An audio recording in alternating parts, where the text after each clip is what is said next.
So today on The Sociologist, we're talking about the theory of cognitive dissonance, this phrase that many of us have heard but maybe not know the origins for, and how it applies to the things we think, the things that we do, and the things that we value in everyday life, and others may as well.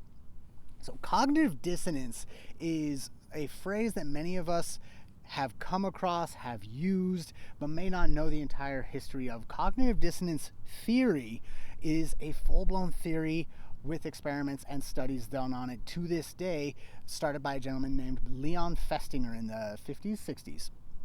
Now, cognitive dissonance theory was looking to explore and explain how people find certain thoughts, attitudes, and behaviors uncomfortable and the ways that we alleviate them.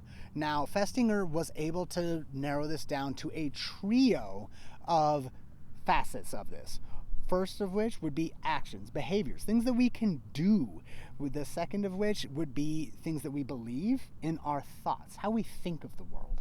And the last one was values, our attitudes, the way we perceive things, if we view other people's actions in a positive or negative light, inflating or deflating value in something, changing our attitudes from a good attitude to a negative attitude towards this. Now, Festinger noted that when people are experiencing cognitive dissonance, the easiest one of these to change is the attitude.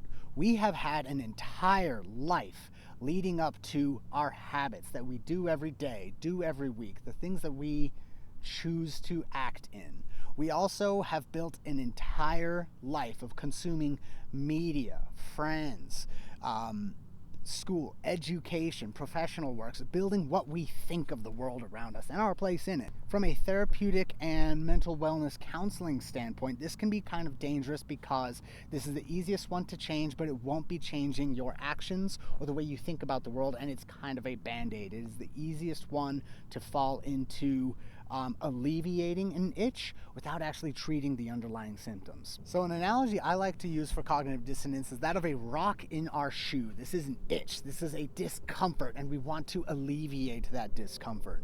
So one way we can take action to alleviate the discomfort of a rock in our shoe would be to take the shoe off, bend over, shake it out, get the rock out of the shoe. It takes effort, it takes time, it breaks our stride, messes with our day. It's not the easiest thing to do.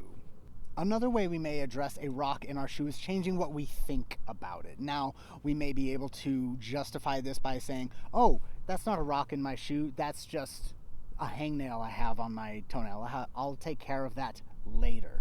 I will think about, okay, I just need to get home and then I'll take care of it. This is, oh, these are new shoes, they just need to be broken in. Changing what we think about this discomfort in our shoe. The last way we can change our judgment about a rock in our shoe would be, oh, well, having a rock in our shoe builds character. It's good for you. What, are you going to complain about a rock on a shoe? Back in my day, we had rocks in our shoes, both hills up way in the snow. Changing the values and attitudes towards this rock in the shoe. So applying cognitive dissonance to changing people's minds. People have had an entire lifetime building up to the opinions, the actions, the attitudes that they have. It won't be changed due to an online comment, no matter how fire it is.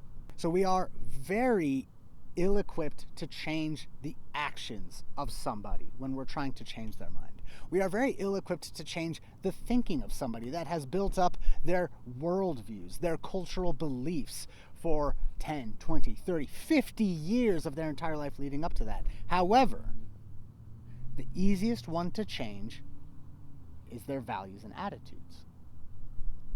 Maybe this can be a better thing. Maybe this isn't as good as we think. That can be turned on a dime. So for those of us that are looking to debate, looking to change the hearts and minds of those around us, looking to engage in social interactions, online or in person, using these layers and first addressing the change in attitude of someone, that is the easiest way to access changing someone's mind.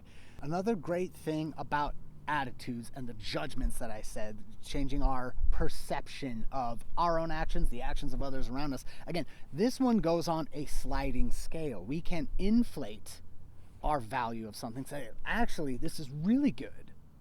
Or we can also devalue and deflate the value and weight that this judgment has in people. This allows for a lot of laterality in rhetoric argument, in emotional appeals to somebody, to be able to change the way that they think, to change the way that they act over time.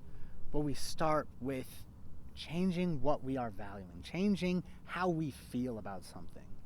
So of this triangle, of this triumvirate, this trio of the things that we do, the things that we believe, and the way we feel, humans are very volatile creatures. We are neurotic, we are fickle. It is always easiest to start with the way that other people feel. We can also apply this to ourselves and recognize that that is the easiest way out. That is the easiest justification, either in starting to change our behaviors and our thoughts, or to recognize that it probably is just a stopgap. It probably is pretty temporary, and we're going to change our mind again real soon.